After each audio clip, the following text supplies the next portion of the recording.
Hello and welcome to Jupiter Gets Emotional. I'm Christopher Rayman Witecki, your astrologer and soul biographer, here to dive into the depths of the Jupiter in Cancer transit. And boy, will it be emotional. This is an expansion of our emotional maturity on Earth. It's a heavy transit, it's a difficult transit, and thank goddess it only happens once every 12 years. Jupiter, being the planet of our wisdom and our knowledge, is hitting Cancer, the sign of human emotion.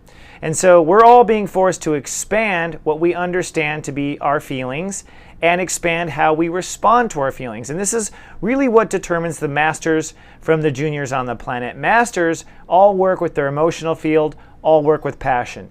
Juniors kind of make the rest of the world deal with their emotions, make the rest of the world deal with their passion. That's really what separates the men from the boys and the princesses from the queens. So we're going to dive into this video and find out what's going on for you in this transit. Now the transit technically lasts a full year, from July 2013 to July 2014. Because it's so intense, this is just part A of my video series, which is going to dive into the transit for July to December. So we're looking at the rest of 2013 for this video to understand where you will get emotional. Each of the videos dives into sun sign and rising. Remember, your sun sign is the minute going on in your life, so the actions in the moment, and your rising is the long story, the long-term actions going on. So you can buy both videos to get the full story.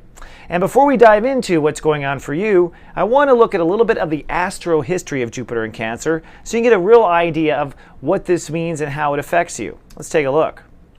Now, looking at this timeline here, this is precisely the dates involved every time Jupiter's been in Cancer in this particular century. As you can see, we're in July 2013, and that is the time where you're going to see a rapid expansion of your motion beginning in early July. Now, the last time we had this expansion was the year of July 2001 to 2002. For those of you who live in the United States, this was the infamous 9/11 terrorist attack that happened in September of 2001. And the United States, which is a Cancer, born July 4th, 1776, and the president, Cancer George W. Bush, handled this emotional trauma, and the United States had to endure. The rest of the world also felt that pain, and regardless of the national circumstances, if you go back to your life in 2001 to 2002, you will see that you were dealing with the issues talked about in this video. You will see that you grew at that time, or didn't, or refused to, and you will see that these issues are once again back. But don't stop there. If you're old enough, go one more time to July 1989 to 1990. Guess who just got elected as president then? George Bush. Guess also what was happening? Well, the United States was having a hard time. We were coming out of a very bad time where we had an Alzheimer president leaving. That was a little shady and kind of weird. We had Ollie North trials going on. We had the Exxon Valdez oil spill, which made the whole world upset. If you look at the 1989 drama, there was plenty of it, and the United States was going through its times. But look in your own life in that year and see for yourself where you grew in 89, if you remember. Even if you were a child, what changed between 89 and 90? But just making it even more interesting, let's go way, way back in time to June 1942. This was, of course, when the United States entered World War II. Again, the United States, a Cancer, entering into a world war. We had been bombed in December of 41, but we didn't go to war and put our boys at risk really until the summer of 42. So pretty interesting there. And of course, one more date you can't deny is June 30th to 31st, the time before that Jupiter was in Cancer. And of course, what was that? The World Depression and the Dust Bowl. Of course, once again, the stock market crashed November of the year before, but the Dust Bowl, the real starvation, the real difficulty and unemployment and fear really hit that summer of 1930, as well as the crops drying up. So as you can see with this timeline, every time Jupiter goes into Cancer, and do your research, look up your grandparents' birthdays, look up other people, it's really fascinating to see, but every time Jupiter goes in Cancer, human beings have this issue with having to grow up emotionally. So let's talk about some of the things we can expect in this video. For one, you should understand kind of the mapping of Jupiter in Cancer. It tends to go back and forth. So in 9/11, the United States was attacked. This time, probably the United States will be seen as the bad guy. And as I tape this video, that's already the case. This kid named Edward Snowden has stolen secrets in the United States and is making us look bad worldwide. So already the U.S. is on the receiving side of this. And that's how karma works. If you felt like you were victimizing yourself the last time Jupiter's in Cancer, be careful about being victimized, or be careful about moving it in the outer world. So karma has a way of going 180. So you might find yourself being the one breaking hearts this time if you had your heart broken last time. Look for that to change every Jupiter in Cancer. But the truth is that people have dialectical growth anyway. So even though the United States was the victim the last time, and now the United States is looking like the perpetrator, the truth is the United States is also going to take some hits for this. So it really is just a matter of who starts the cause and effect cycle and where will the cycle start. So it all starts in July of 2013. And following this introduction, we're going to dive into, for your sign and your rising, a month-by-month breakdown of the events that happen. And because there's so many events and so much, I cut the video into 6 months and kept it so that you can focus on the first half of the transit. So without further ado, let's dive into the details of your Jupiter in Cancer expansion. Hello, my Aries and Aries risings. Thank you so much for making this purchase today. You're going to be grateful and happy that you did. Jupiter in Cancer is an intense time. When the world gets emotional, that's when things get a little scary, because people, frankly, act a little out of their character when emotions overwhelm them.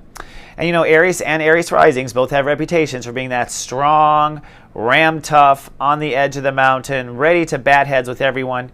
But little does anyone know that behind the scenes you are a baby. That's right, a total baby, a total infant, a total child.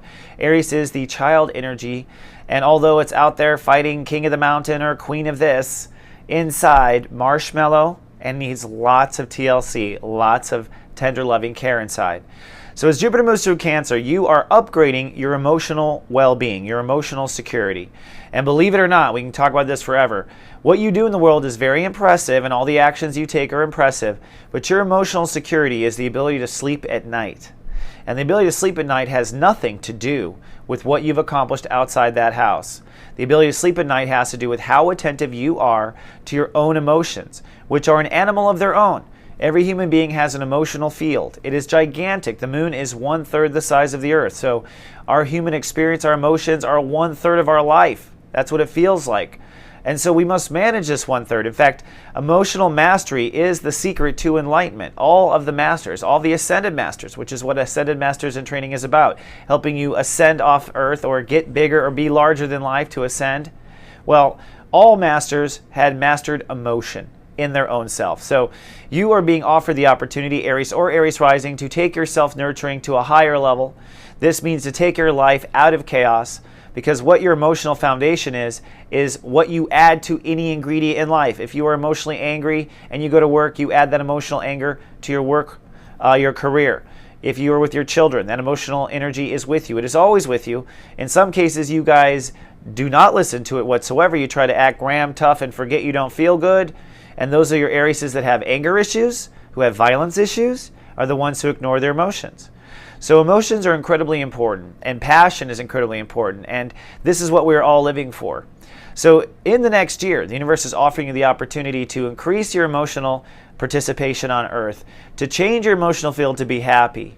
And for those of you who have health issues, I promise you they're directly related to your emotional happiness or unhappiness.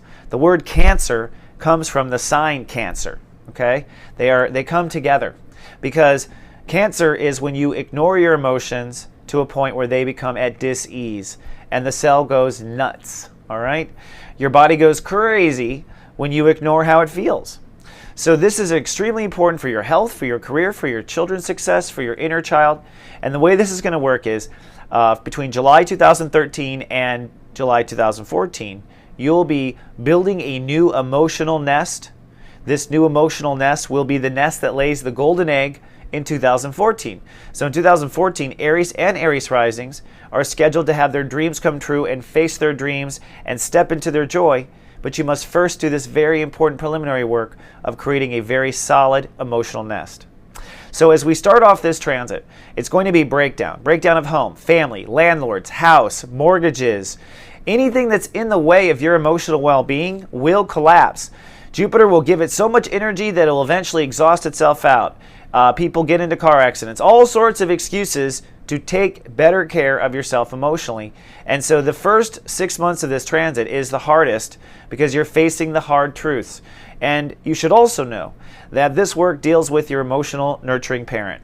No matter who you are as a Ram, even Aries rising with your ego, the way your parents responded to your feelings is the way you by default respond to yours. So as we get to the deepest part of this, we are reprogramming our own personal emotional response to not mirror our parents, to not yell us when we're bad, to not shame us when we're wrong, but to rather respond in a way that is appropriate to our own superhero future, which is what every Aries is, a superhero. But first you must be the hero to yourself, and first you must intercept that negativity and respond differently. So as we begin in July 2013, this is the hardest of the storms. From the 5th through the 9th, temper tantrums, breakdowns, home family problems, you name it, that's early July. Jupiter at 2 degrees means it's inflating all emotions beyond. So yes, the drama's higher than it should be. Yes, the volume's higher than it should be. Yes, yes, yes, yes. Saturn at 4 degrees says you must be strong for yourself. If you know you shouldn't drink alcohol, don't. If you know you shouldn't stay up late, don't. Don't do the things you know you cannot do anymore when it comes to making emotions worse. At the same time, the Grand Trine points into Neptune in Pisces, saying to Aries and Aries risings, listen to your gut. When emotions get crazy, it's the strong boundaries that we know will hold us strong, and it's our intuition that gets us through. So you must listen to both of these components, and that's a huge theme of the first 2 weeks. Then July 14th to the 20th, it shifts now, and things get more profoundly broken down. So the consequences of the bad news of the first 2 weeks hit the second 2 weeks. So if you hear that someone might have cancer the first 2 weeks, the second 2 weeks you find out they do have cancer. And I'm not always saying it's going to be as bad as cancer. I mean, that is far and few between. The whole point is that we prevent these things from happening in our life, but no matter what's happening, it's going to be dramatic, it's going to be emotional. This is an emotional transit. You're not getting out of it. So at the end of the day, you know, you'll have something hit in the first 2 weeks, and then it hits a little deeper in the next 2 weeks. Then in August, August is divided by a lot of things. First of all, your lifestyle. So the sun was all about emotions in July. Then it moves into your inner child, and you're feeling inner child issues. And so it's your inner child that's piloting a lot of these breakdowns. So a lot of these breakdowns are happening from the inner child perspective late July and early August. Your inner child is experiencing all these emotional issues. But the first 2 weeks of August, your inner child needs to decide and act what feels bad, what has to go. The other thing that has to change is a balance between career and home and family. So Jupiter opposing the sun and Pluto means that you must strike a balance between career and family. In some cases it's scaling career back, in some cases it's nurturing better to handle your career. So it's really both. In mid-August, we're going to manifest our solution. So from July until now, it's been all breakdown. But August 11th, now we begin to move into the manifestation of our solutions. Our inner child is pointing towards its dreams, and you are working towards a solution for your home family foundation and probably a balance between career and home. And basically, these are all tests of self-love in this period because the sun is in Leo, and so if you really love yourself, you'll step up and do the work necessary. August 27th through the September 7th, which typically is Labor Day weekend in the United States, this will be a second wave of breakdown. So basically you're manifesting through the mid-month and God Universe is responding in the end. Now the response is more breakdown because even if you're wanting happiness, it's going to take away more. Jupiter is going to break down more of what's in the way of that happiness. And so there'll be a second wave of breakdowns there in late August, early September. Now the sun is in Virgo in late August, early September, and so the inner child is not the focal point, but your lifestyle is, your lifestyle is, which means that your health might be affected. So for those of you who have health issues, it is late August, early September that the health issues will begin to crumble under the Jupiter and Cancer pressure.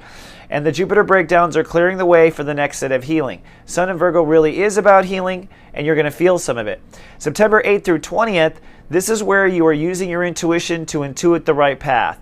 you probably will not have the solution come to you until you intuit it. So there might be some frustration the 8th to the 20th about really finding what you're looking for and hoping to find the solution you want. And so there's some faith building in that time, and you definitely want to listen to your intuition. September 22nd through the 10th, then, we're committing to this future. By now, I think we have found the solution for our emotional needs. Again, remember, this is all about Jupiter and Cancer.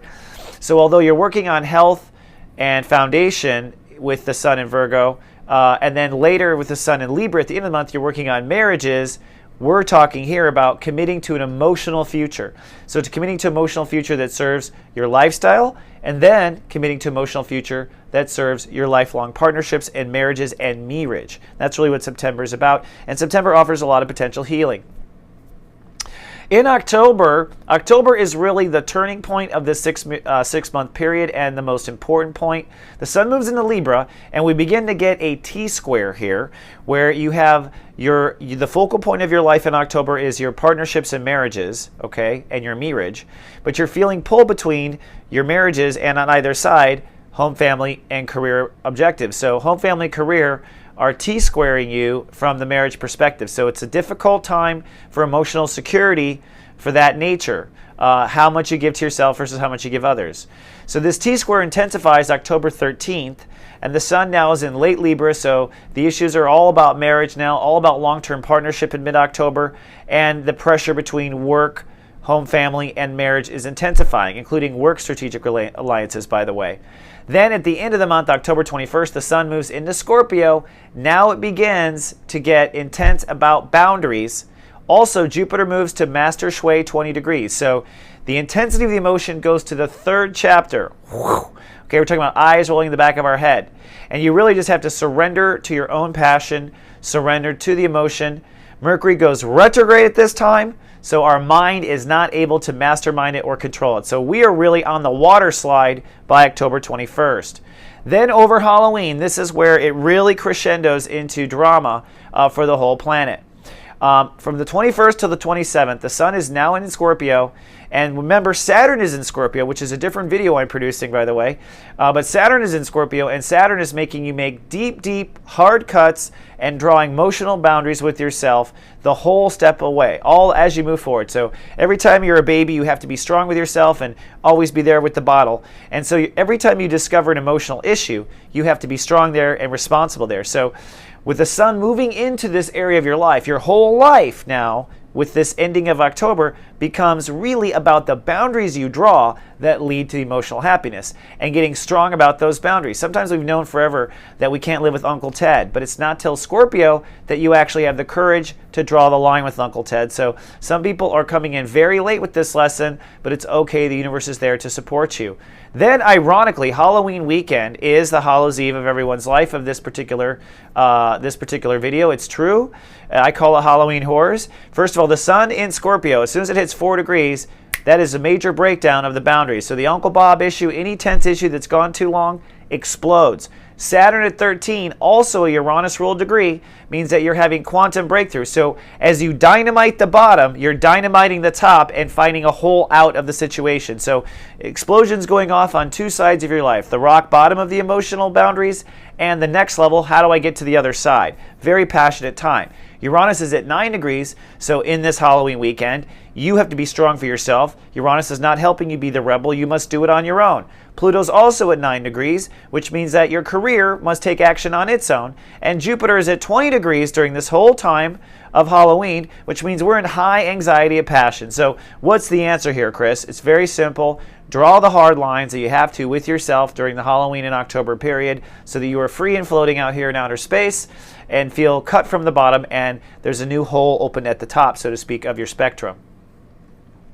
Now in November, things start getting cold, the Sun is setting earlier, and overall the Sun begins in Scorpio, Jupiter retrogrades. So as soon as we make all these hard Halloween cuts and open up the potential of the future, Jupiter, which has been pushing for you to grow, retrogrades, which means, okay, that's enough new emotion for the year. Thank God, huh? However, we're still growing. November 7th, you draw your final emotional lines with the Jupiter retrograde, and this is at 14 degrees Scorpio. So your mind is drawing a line as far as how much you can emotionally take. Your mind is drawing lines. as far as where you want to go emotionally next, but you're not ready because Jupiter is retrograding. We're just being theoretical here about where we're going to take it. Jupiter is at 19 degrees Cancer by November 30th, so it's already retrograded back to loving and trusting that everything will be okay. So by Thanksgiving, as far as your emotional security, you're loving and trusting everything will be okay. As far as new emotional boundaries, you're pushing forward with those new boundaries. And the Sun in Scorpio means it's all about boundaries. And when the Sun moves into Sagittarius, it becomes all about your beliefs around emotions and feelings, of course, with Jupiter retrograde. So that wraps us up now to the final month of this year, which is December 2013. Now, in December, of course, it's starting to get cold. Jupiter is retrograde. The Sun is in Sag. A lot of actions now trigger. Okay, so there's a potential for emotionally acting out. Now that things have kind of gone back and subsided back, so if you've had fight this whole 6 months with your family, or you've been want a divorce, or you want children, whatever your home family foundation emotional bucket, whatever the changes that you're wanting, well, you start seeing people acting out in early December based on those decisions. Maybe they're quiet the whole time, now they scream. So there's a lot of acting out going on, a lot of emotional acting out. Jupiter is trining Saturn at 18 degrees at this point, but Jupiter is retrograde, so this means that through mid-December, you are drawing some real hard, solid lines. You have Jupiter retrograde really realized, no, I can't deal with this person, or I can't be in this house, or it's just not going to work. But Saturn up there trining it gives you the strength to say no to them again, or to hold that boundary, so that's good. Mars in Libra is going to push really hard for justice in December as well. So as far as marriage, partnerships, and how they play into the whole emotional well-being, well, you start picking and pushing and fighting there. So you're not going to tolerate injustices, basically, in this time.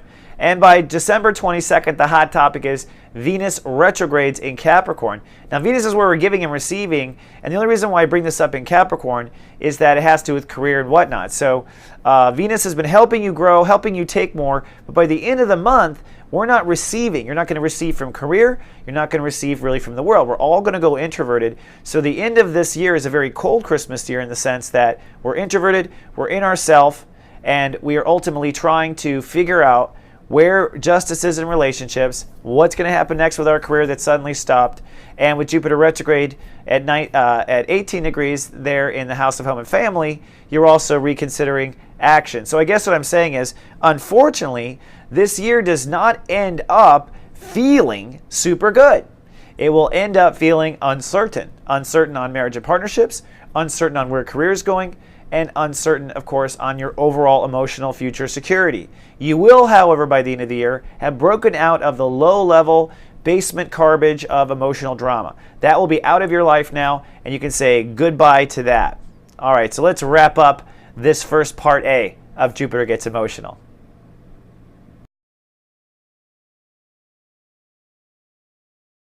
Alrighty, well, this concludes Jupiter Gets Emotional Part A. I will be producing and distributing Part B here shortly, and I'll be emailing you at the email address you provided when you bought this video when the next Part B is available. Until then, pay close, mindful attention to your feelings, expand, grow, and don't take it personally. And remember, you're not alone. We're all going through this together. Until next time, I love you, and live, love, be.